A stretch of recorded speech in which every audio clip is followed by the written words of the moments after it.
All right. Let's do this. 3, 2, 1. Yo. How you guys like my? Oh, hang on. Let's get all the lighting on here. Boom. There we go. Okay. What's up, Hawk fans? Welcome to the one and only Pig Trail Network YouTube channel. If you did not join the halftime show, I am a housewife that eats hearts. How about that? We'll do that. I couldn't think of anything else. Here's my heart. It's supposed to be a wig. Trying to hold it right. I can't do it. All right. All right. How about I'm on vacation and I'm in Florida eating hearts.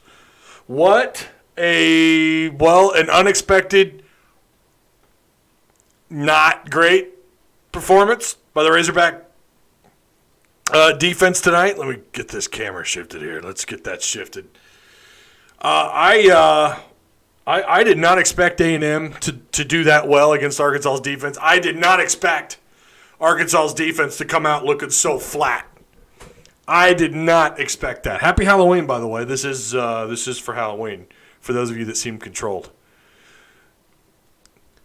Joe is trolling in chat. I realize that. Yeah. I like the drip, Ty. You like my it's my wife's hat, obviously.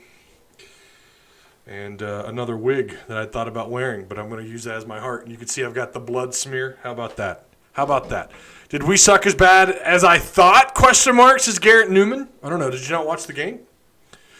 So, oh my God, Raggedy Ann is a farmer. That's a good one.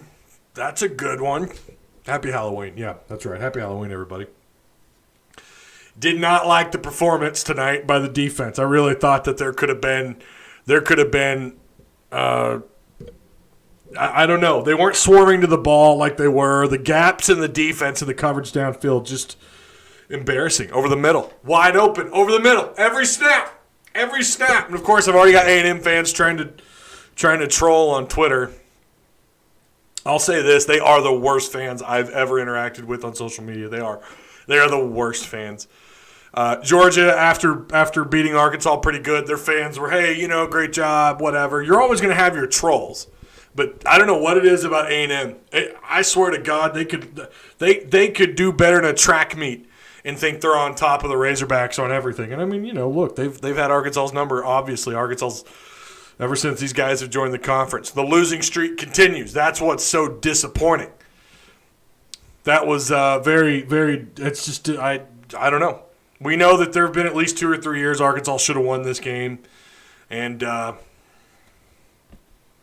couldn't do it. And then tonight they just got absolutely dominated on defense. A&M, look, Mond, you got to give credit where credit's due. Look, I'll call someone out. I'll call a spade. But I'm going to give credit where credit's due. Mond did way better than I thought he would. I thought Clark got exposed tonight. What did I say last week? For those of you that were here, that was a lighter, because I do plan on lighting this bad boy up. This cigar. This is very good cigar for those of you who partake. Clark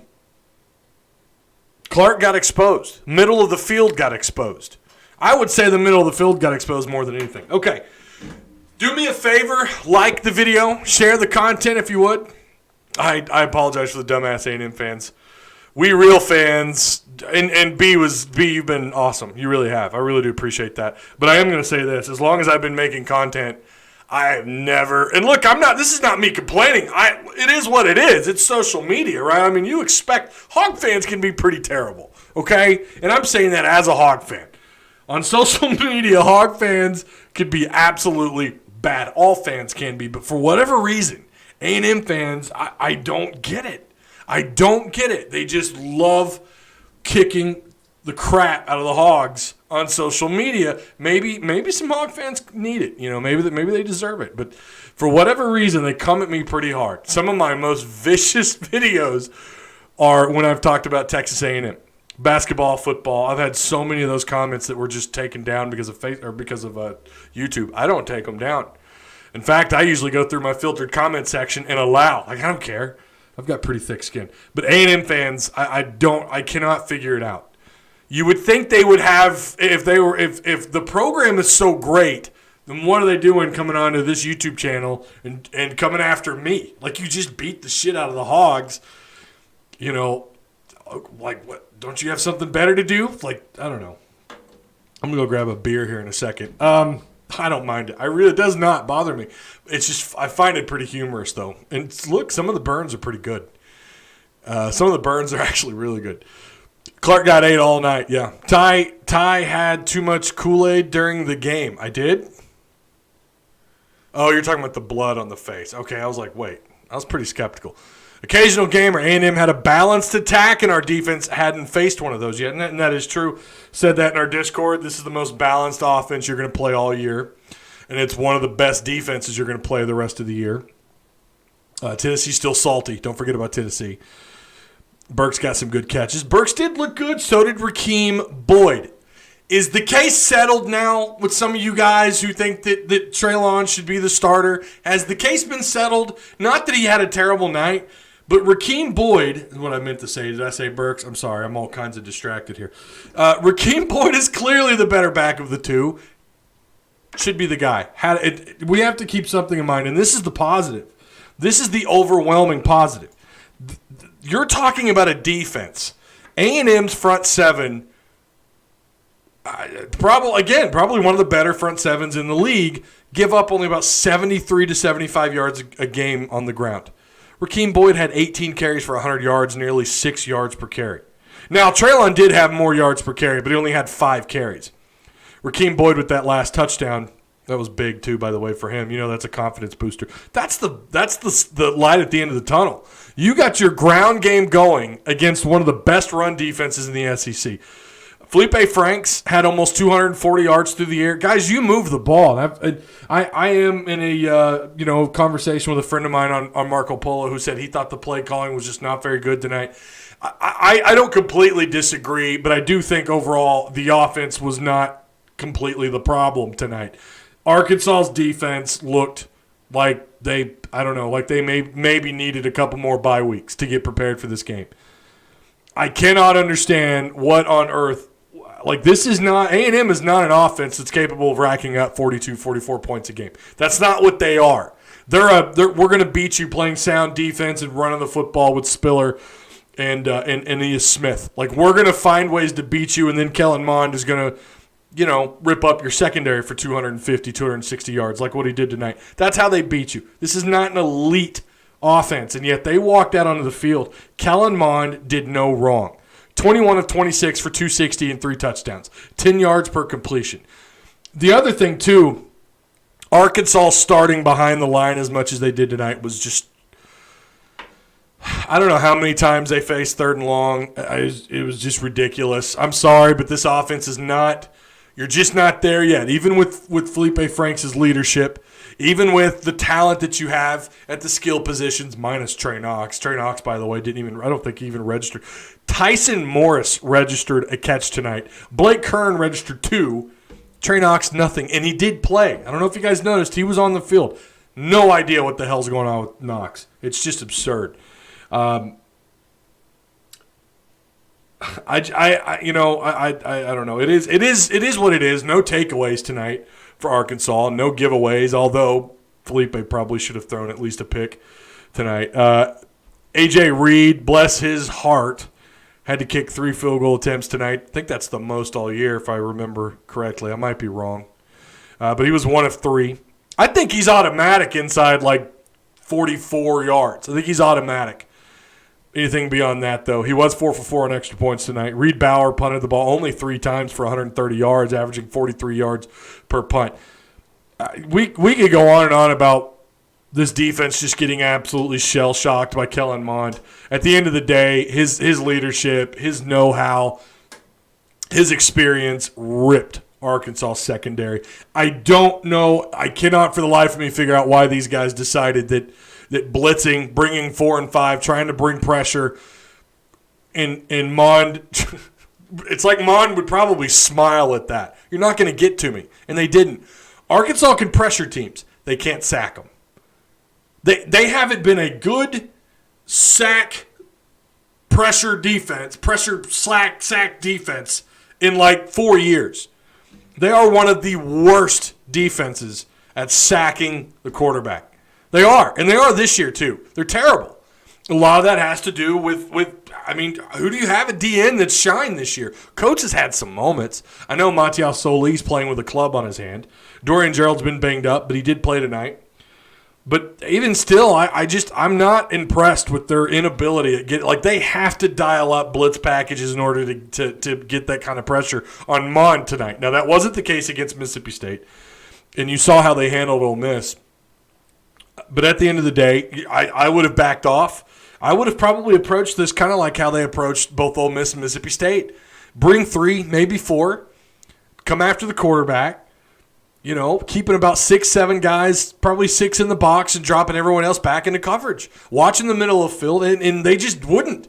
Barry Odom was not interested in doing that. He wanted to dial up blitz packages and thought eventually he could get to Mond. Meanwhile, Mond just laughed and ripped the middle of the field apart. And then when Arkansas started to flux towards the middle of the field, then they'd hit you to the sidelines. Because at that point, now you're just putty in their hands. Spiller would rattle off a good little, 5-6 yard gain. By the way, 21 carries for him, 82 yards. You held him well below his average. And that kind of comes into they haven't faced a front seven like Arkansas's quite yet this year. That's right there your proof. He averaged 3.9 yards per carry. His longest run of the night was 15 yards. They did have a 30-yard run. They had a 14 and a 15. They did have some nice long runs tonight. Well, I say long runs. They more or less shut Spiller. They didn't shut him down, but they at least contained him. Spiller had one catch out of the backfield. Jalen Wiedemeyer, I don't know how to pronounce that kid's last name. He was pretty good for them tonight. 6 catches, 92 yards, and 2 scores. They couldn't contain him. They struggled with Aeneas, who I told you guys, they're going to find ways to utilize Aeneas, and they did. He got 6 catches, 67 yards, and a touchdown, along with 3 carries for 31 yards. Now, I do think had he racked up more carries, obviously that 10 yards per carry would have definitely dropped, but Aeneas was a problem. Spiller had a couple had really good runs there in this game, had moments. Spiller was a problem, but Arkansas was able to contain him. But at the end of the night, it's Arkansas's defense, the big negative, probably give them like a D-. Kellen Mond was the positive. A- game for him. 21 to 26, 263 touchdowns. Felipe Franks, despite the 2 bad throws that he had tonight that should have resulted in interceptions, the guy was a captain and commander. Couldn't get anything deep. A&M completely took the top off. Their safeties, the way they were, probably backed up in cover 2 coverage. They took the top off of the back of their secondary. Could not throw the ball downfield. They were prepared for that. They wanted to force underneath pass attempts, and that's exactly why you threw the ball 31 times, and probably 70% of those were under, 10-yard throws, 8-yard throws. He was 23 of 31, so he averaged right under 8 yards per completion. Still had a hell of a night. But again, Rakeem Boyd, 18 carries, 100 yards. That's the light at the end of the tunnel. You were able to move the ball against a really good defense. Your defense just came out flat. I don't know what happened. I couldn't tell you what happened tonight on defense. They just looked completely shell-shocked. Tired of losing, says Frederick Clemens. Well, look, you beat both Mississippi schools. I thought you would split those this year. That was one of my 2 wins, and you beat them both. I still like their odds against Mizzou. I still like their odds. I think Tennessee's a coin flip. LSU on offense, we'll see where they're at here in a couple of weeks. This offensive rhythm will carry over into the next 4 games. A&M had the number 4 run defense. Yeah, they were an elite. Yeah, I said that. They were an elite run defense. First Sean Connery, and now this. FML. Hashtag vodka. Shaken, not stirred. Malik beats out KJ next year. Oh, Lord. You guys trying to drum up what happened last week. Maybe he does, maybe he doesn't. We'll see. But right now, it's Felipe's ship, and he's doing a pretty good job. Alex Strecker says, give me 10 years in the SEC and that O-line with open receivers, and I could too. You'll never be able to convince me that Mond is a top-tier quarterback. He's probably a fourth-round practice squad guy. Well, look, what he did tonight was impressive. He did have a lot of time. He wasn't pressured a lot. I'm not going to disagree with that, but you cannot take away what he did tonight. He shredded Arkansas secondary. He shredded that secondary. When no one else has figured out that secondary quite like he has. Now, Georgia's quarterback, backup, came in and threw for what did he end up doing? 220, 240 or something in just 2.5 quarters. But he was the most balanced quarterback. But it's not so much about his yardage. It's just how commanding he was over Arkansas's zone coverage. And if you go back and watch some of their games, Arkansas was able to pick off quarterbacks who had time in the pocket. They still picked you off. They still made you pay for the mistakes that you made. Mond played mostly 99% mistake-free football tonight, and that's impressive. Yeah, he had time. But you know what? Again, Arkansas has picked quarterbacks clean this year, even when they had a clean pocket and plenty of time. He overcame that. Obviously, having the bye week helped them probably a little bit more than it did Arkansas this week. That, and they just got more talent. They're not in the middle of a rebuilding. Look, since they've joined this damn league, since they've joined the SEC, how many rebuilds have we had? And here comes Jimbo, who's been around there for a little while now, finally kind of living up to the contract. Their O-line killed it, says John Kuhn. Yeah, no, they did. Their offensive line was their offensive line dominated Arkansas, just hands down, dominated Arkansas front seven. Alex says, Ty, my heart is screaming bull crap. We better than that, but my brain is like, remember where we came from, dummy. Now we just need the offense and defense to show up on the same day. Wouldn't that be great, though? I agree. I agree. Boyd looked like the Boyd of old, and Hudson Henry looks like a solid tight end. What do you end up with tonight? What do you have? What did he have? 7 catches tonight? 6? 6 catches, 33 yards. You'll take that. You'll take that all night from Hudson. And obviously, Treylon Burks had a really good night as well. Sean says, were their prediction. I was hoping for more from Woods. Kate Dreyer, how you doing, Kate? Sure didn't like Felipe getting crushed so many times. Yeah, the it's so weird how this how you were able to open up gaps for the run game, and then the pass blocking was so bad tonight. The pass blocking was atrocious tonight. They got just fixed up front, man. A&M had a balanced attack. I already read that, didn't I? You guys, a lot of comments tonight. Jared Fountain says, offense played good. We were just simply at a disadvantage from a talent standpoint. Don't forget, we did drop an interception, but our defense did indeed struggle. You guys like my hat? No one's really – you guys don't like my hat. It's okay. It's all right. Hey, here's diehard Cowboy fan. Hey, Ty, did you predict this high-scoring game? No, I did not. I liked it, and there was hope, but too little too late, 31-42. I think it was a horrible defense display. That's not the defense I've seen against Ole Miss. No, I definitely did not. I don't think anybody saw them racking up those kind of yards and those kind of numbers. Catalan destroys one of the wide receivers. Then the word gets around. Yeah, and losing Catalan was not good. Definitely not beneficial. We got blanket dominated tonight. Zazian says that hurt us. Catalan tends to be our fear factor for the opposing wideouts. Yeah.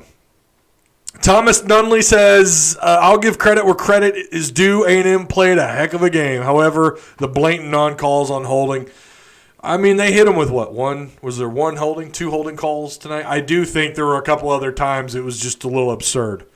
But you know, they didn't exactly hit Arkansas with a lot of those either. So it's hard to be upset. What's up, everyone? And you, Ty. What's that about, Scott? Are you mad at me, Scott?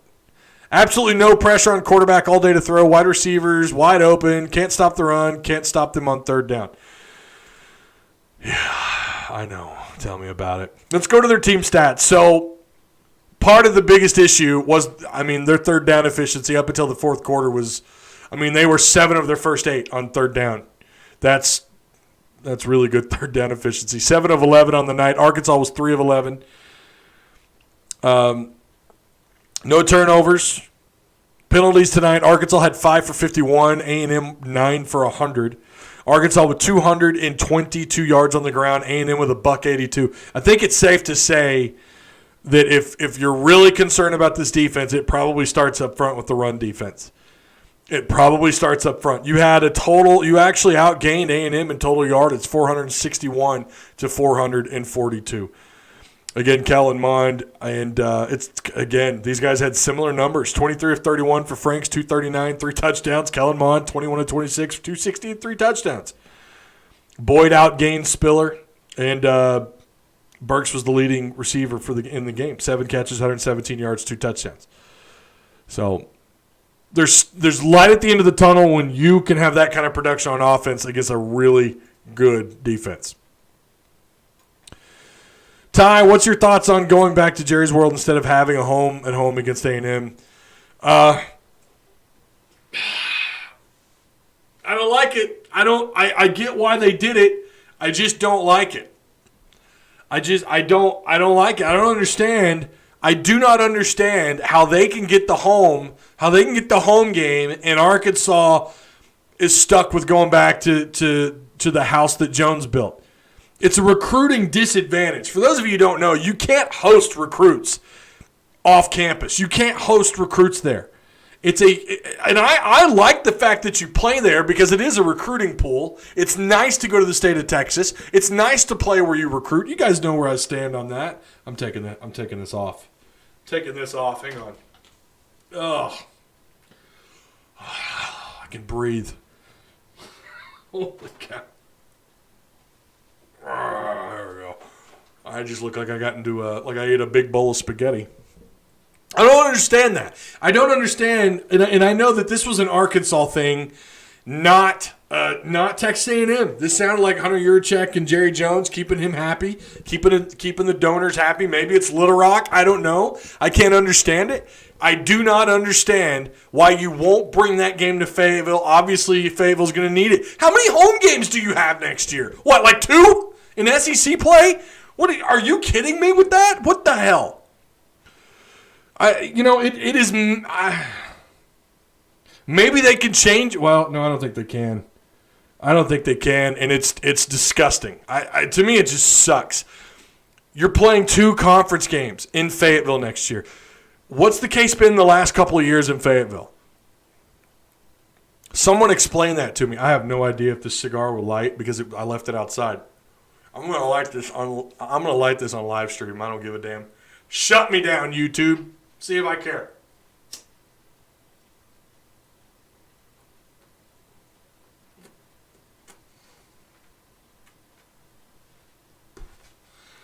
I do not understand.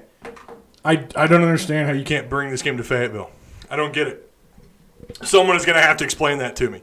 You're losing out on revenue. You're losing an SEC game in Fayetteville. Hell, I don't care. Play it in Little Rock. I don't care. Play it in Little Rock. Bring that game back to the state of Arkansas.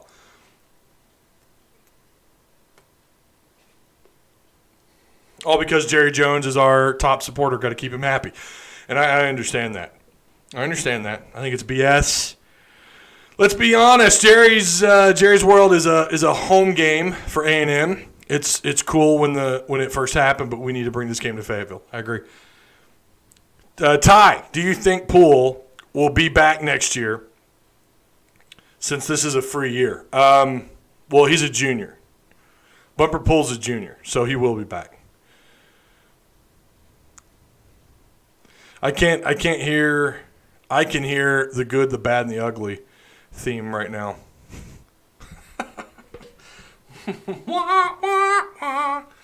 Yeah, Poole will be back. The question is Frank's, and I'm going to be honest with you. I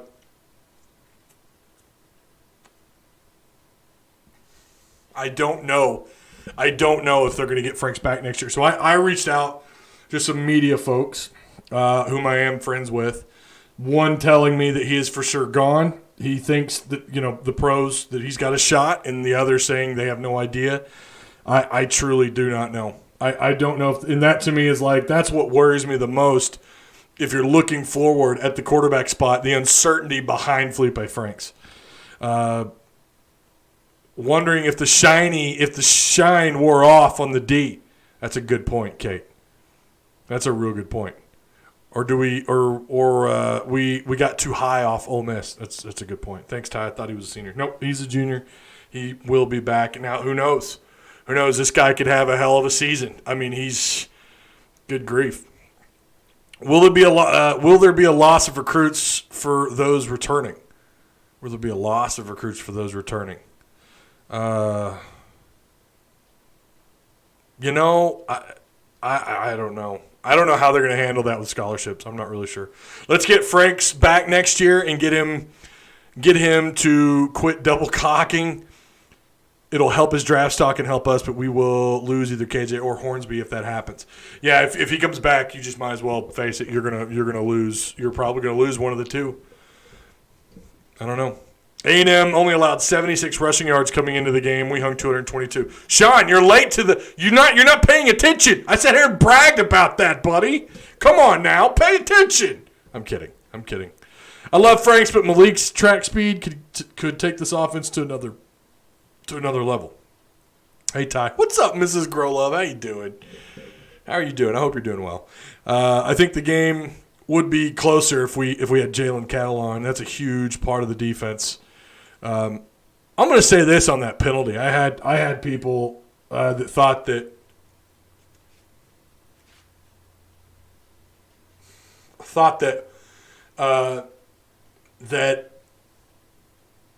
that it wasn't a penalty, or that it shouldn't be a penalty. And I'm going to tell you right now, when a defender lowers his helmet and leads with the helmet, guys, that's not good. You don't do that. If any of you played high school football, or hell, maybe even some of you played college ball on any level, you're taught I was taught in third grade Kiwanis, you don't tackle like that. It's dangerous. It should be a penalty. Now, that's my opinion. Yeah, it should be a penalty. Now, ejecting a player, that's too far. I don't think you eject a player. Now, if he does that again, okay, all right, you're done for the rest of the half. You're done. Maybe you come back, or no, I guess it's yes or no. You come back in the second half. If you do it in the second half, you're done for that game. I don't understand how they believe that that's the way to go about it. I get they want to send a clear message. I understand that. I just think it's too harsh of a message. If you want my honest truth. I'm smoking a lot, but there's nothing in this, just tobacco.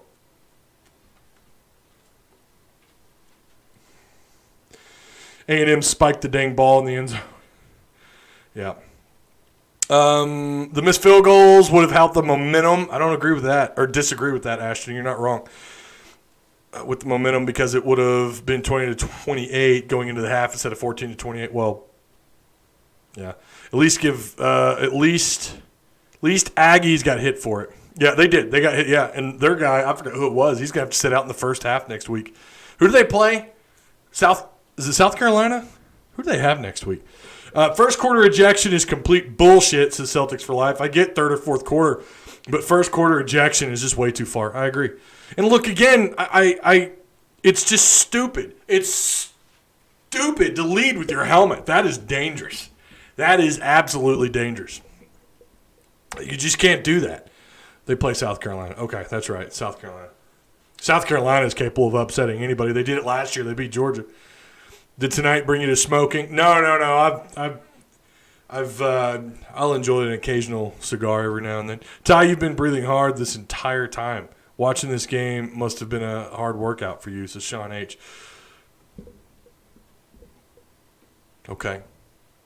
I'm doing just fine, Sean. I wonder if this is Sean from Twitter. Are you one of those A&M fans I was talking about earlier? I think you are. I think A&M has a chance to go 9-1, but no SEC championship because of Bama. Well, yeah, there's that. Tobacco and tears, says Jenna. Yeah, you're not wrong. Well, the tobacco part. No tears. No tears. I predicted Arkansas to lose this game. That was my prediction. Nope, I'm a Hog fan through and through. Just something I've noticed. No. I'm fine. Sean H. sounds like an asshole. Who else throws their hands up in disbelief when Bryles calls yet another GD trick play? That bursts momentum. Jack Lindsay should come back if Franks leaves. 2, maybe 3 more wins this year. And I think you got to be okay with 2 or 3 more wins, to be honest with you. I don't know that 2 or 3 more wins keeps everybody happy, but it should. The reverse are such drive killers. Reverses, that holding call, those are not productive. Oh, you guys leave Sean H. alone. He's obviously, an asshole. Pass blocking was shit. It was. I agree. Pass blocking was bad. I think Felipe Franks too. If only he had a little bit more of what they had against the Mississippi schools in terms of time in the pocket. He just didn't have time in the pocket, and he was. When you force the guy to make the decision to either run or throw, sometimes it could end up being kind of disastrous for him, And I'll be honest with you too. Something else I didn't see happening was his ability to run downfield in this game. Again, Arkansas 200+ rushing yards against one of the best run defenses in SEC football, and that's after playing Florida, after playing Bama. I don't know what the hell happened against Vanderbilt. I don't understand. They tried that trick play with Burks passing it downfield. Some shocker, it didn't work, did it? It didn't work. I think my cigar went out. I'm talking too much. Why is our defensive line so bad if we have the best offensive line coach in football? Well, look, first off, Joe, you're obviously maybe you're from the future. I don't know. This is year 1, Joe. It's year 1. It's a rebuild. Yet again, it's another rebuild. And that's not Pittman's fault. That's not the staff's fault. It just is what it is. You can't expect – this is not an overnight fix. Kind of like what I said in Discord. It's not an overnight fix. There's nothing – there's no coach that was going to walk in here and fix all the problems that Arkansas has. They were already bad at getting to the quarterback before Pittman took this job. If you guys recall, preseason, my biggest concern was the front 7. Now, linebackers have blown away my expectations. Oh, my God. Poole and Morgan and those 2 guys, Jalen Catalon has been really special. I mean, it's just so unfortunate he couldn't finish this game out. They've blown me away there. But the front 4, outside of Jonathan Marshall, there's no consistency there when you're talking about bringing down the quarterback, when you're collapsing the pocket. It's just not there. It's not there, and I couldn't imagine where this team would be without Jonathan Marshall up front. Tight end was too big, strong, long, fast, tall. Yeah, you're right, Mrs. Gerlove, sorry. We always in 3rd and long because of their revert. Yeah, I don't understand the 3rd and longs either. I don't understand that. That's something that needs to get fixed. Ty, if not for COVID, where'd it go? If not for COVID and refs, Hogs would be 5-2 right now. Yeah. Yeah, I believe Austin says, I believe if this staff had Franks for 4 years, he'd be even better than he already is. I mean, I think he's matured and grown. One of the things that has surprised me about Franks is his poise in the pocket. That guy does not seem to panic. I mean, yeah, when he takes off and run, he looks like he's panicking, but who does it when you've got 300-pound SEC defenders who have collapsed your pocket, but he doesn't panic. And I think one of the things that he does do that drives me crazy is he holds on to that damn ball. He doesn't throw it away enough. Mr. T-Dubs says play calling left a lot to be desired. The A&M players constantly standing over our guys on the ground and flexing without getting flagged was obnoxious. It feels good to go into an SEC thinking we can win. So, and I don't, like I said at the beginning, I don't know that the play calling to me wasn't the biggest problem tonight. It just wasn't. It was defense, the way they came out flat. Look, you just played statistically maybe the best, one of the top 2, top 3 defenses in the SEC and racked up a fair amount of yards of offense. You got your run game going against the best run defense in the SEC. You had 222 yards against a team that averaged 70 yards a game. 222 yards on the ground. You averaged, including Frank's, 5.3 yards per carry to their 5.1. It wasn't perfect. Play calling could have been better. I think, again, a lot of that had to do with what A&M was doing on the back end of their defense. They were not going to let Arkansas burn them deep downfield. Franks has a very high efficiency rating when throwing above, 25 yards. They were not going to let that happen tonight. So they forced Franks to play, I guess, what you could call small ball. And that's why he didn't have 320 yards tonight through the air. It's why he had 239. A lot of short, intermediate passing plays. And then obviously they had to rely a lot on the run game. I don't think that play calling was the biggest problem. I'm not going to say it was perfect. It wasn't perfect. But they had their moments. But overall, I think the offense, considering who they played against, I'm not going to complain about them. It was the defense, in my opinion, that just came out completely flat that was the biggest problem. At least all the Boyd haters was shut up. I told you guys. I told you. He's the better back. Traylon's good. I'm not hating on Traylon. Jared Collins. I'm not in love with Franks. I swear this feels like a copy and pasted. I think he is solid, but no. I swear you said that exact same thing on another stream, Jared. Is it Gerard or Jared? And I think I always mix your name up. It was good to see Boyd have a decent game, says Nathan Espinoza. Yeah, I agree. Poison in the pocket just makes me think of that commercial. Poison in the pocket and poison. Oh, you guys tonight. We're at Mr. Bloodline. I had people in my comment section after that live stream wanting to know what you said, and I think that was you on Twitter that made that comment today about A&M. J-Rod. Okay, Gerard. My bad. Gerard. That's my fault. I want a Mizzou more. I want a Mizzou. Oh, you wanted? Is that what you're saying? I wanted Mizzou, Sean H. But I'll take those wins. Why they come at Boyd like that? It's a good question. I think because we hadn't seen him play much this year, at least not stay on the field healthy. That's been their biggest issue. I bet there's people coming in late like, why is his face red? I just ate a whole mess of spaghetti. No, it was part of my outfit tonight. I want to beat Mizzou more than anything, says Sean. When I type fast, I leave out words.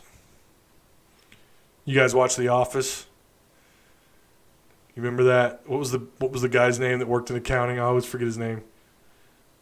He was talking. He was episode where he wouldn't say complete sentences because he thought he was saving time. I want to beat LSU. It's sad to say, but Mizzou, to me, I want Mizzou more than LSU just simply because of the fact that they've beaten Arkansas. Kevin. Why was I blanking on Kevin's name? Kevin.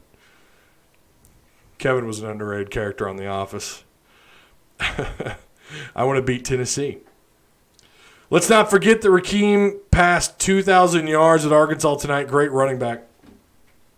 I agree. Yeah! Good for him. Good for Rakeem. I loved it.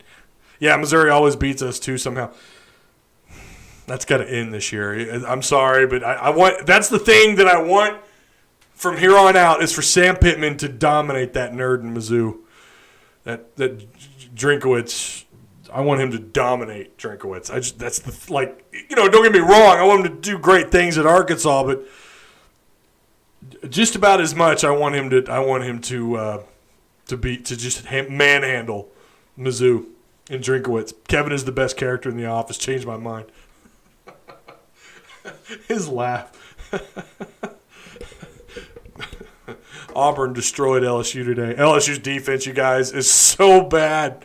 They are so bad. They would have given up 60 tonight. Odom will have fire for that Mizzou game. He will. I agree, Gerard. I agree. Hopefully it's not. Oh, God. You guys, that's terrible. Drink's a nerd. Knox, I feel bad for him. Do the Hogs win a boot or something else if we beat? Yeah, so you get the Battle Line rivalry trophy, which is a joke. Dorkwitz. All right. Well, I hope you guys had an awesome Halloween. I hope it was a good night for everybody except Sean H. Hey, you throw some shade, I'm going to throw it right back. I didn't know you smoked, Ty. Well, it's a cigar that went out. By the way, there you go. There's it. It went out on me. I quit puffing on it. Hope someone takes a picture of the trophy in the toilet after we win it. It's such a bullshit rivalry. But Ty, they're going to win the Sun Belt Conference this season. Who, Mizzou? Who's going to win the Sun Belt? Who's going to win the Sun Belt?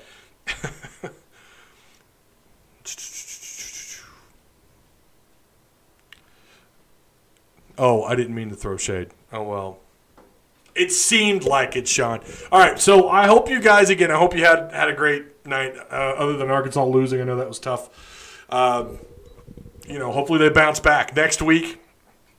Yeah, and it's going to be the same for all of you who are like, wait, was there a halftime show? Apparently Discord, we have people in Discord that don't realize I do halftime shows on Facebook, on the Hog Talk podcast. You got Tennessee coming up on the 7th. Tennessee is, well, surprisingly, Arkansas, that must have changed. Arkansas is favored at 52%. I am kind of excited about this game, to be honest with you. It's going to be a very interesting matchup. Kind of similar on offense, and Tennessee giving up a little bit more on defense, although obviously Arkansas's numbers are going to change. But I'm pretty excited about this matchup with Tennessee. I always like beating them, and it's at home. I'm not going to say whether or not I think Arkansas wins, but you are favored at 52% according to the ESPN Football Power Index. That'll be a fun game to break down. That quarterback's last name, I swear, I have a heart. That's a Garantano. Garantano. I may just call him G-Dubs. Tennessee not quite having the year they thought they would. Obviously, they're all mad at Pruitt over there. Tennessee's another one of those oddball schools. I'm excited for that matchup. Again, I don't know if I'm going to do an edited video or not for that. It may just be what we've been doing with these live streams. Guantanamo Bay. Jenna Mill, it's bullshit. It's bullshit. We need to put it in a cow pasture. If you're talking about that Mizzou rivalry, I agree. I hate Orange. Beat the shit out of Tennessee. One can hope. But, again, I have Arkansas winning, 3 more games this year? I have them, or 2. What did I say? What did I say in that video? I'm gonna have to go back and watch that stream. I don't remember what I said. I'll have to go back and rewatch that video and kind of recalibrate where things are. Here's the final thing. Has your opinion of Arkansas changed compared to what it was coming into, right? Coming out of it versus coming into this game, has your overall opinion of Arkansas this year changed at all? Has it maybe swayed you in a different direction in terms of what they can do with wins and losses the rest of the year? So we'll probably be talking about that a little bit Monday. Man, I really want to get an edited video out for you guys. Hog Talk Podcast will be live. Well, not live. It'll be up and available for you guys Monday at 6 o'clock in the morning for you early birds. And again, obviously, I'll be the Friday host for the Hog Talk. You guys can check out all those links provided for you down below. The Hog Talk, if you want to join the Patreon. Hey, also don't forget to like this video and share it. But if you want to join the Patreon, that is provided for you. $4 minimum per month that goes towards the channel. If you don't want to do that, there's a PayPal available as well. Think we would have won with Jalen Catalon. I don't know about that. I really don't. Catalon is a hell of a player. I don't know if you win this game with Jalen Catalon. A&M is just right now they're in a pretty good stride. They're playing really good football right now. But it would have hurt. It would have helped. Excuse me. It would have helped. Jimbo made Free Shoes University a powerhouse. I think we're going. I still believe the Hogs improved by big time. I'm getting tired. Can you tell? I can't read. The words are blurring together. I still believe the Hogs improved big time. Pittman, Coach of the Year, Woo Pig Suey. Crazy Hog says, I think we are going forward but need to stay healthy. Catalan can't cover 5 guys. Exactly. That's exactly right. Least beat them out of those god-awful unfit. What, Jenna? You're gonna have to hit me up on Discord on that. I don't know what you're saying. Okay, yeah, do all that stuff. Check out all the links provided for you down below. Looking forward to Monday's show. You guys have a good weekend. Enjoy the rest of your Halloween. You've got 1 hour left, and then it's over with. What a great holiday, though. I'm not really into scary movies. If you talk to my wife, or I'm not into scary movies. I just love Halloween, though. It sucks this year, because of COVID. Texas A&M has been a playoff team since 2012. Give me a break. I agree. They have, right? Oh, Mrs. Gerlove says, I can take this loss from Jimbo a little bit better than Gus, in my opinion. Gus is a slime bag. I will end on that because I think that's perfect. Thanks a lot, you guys.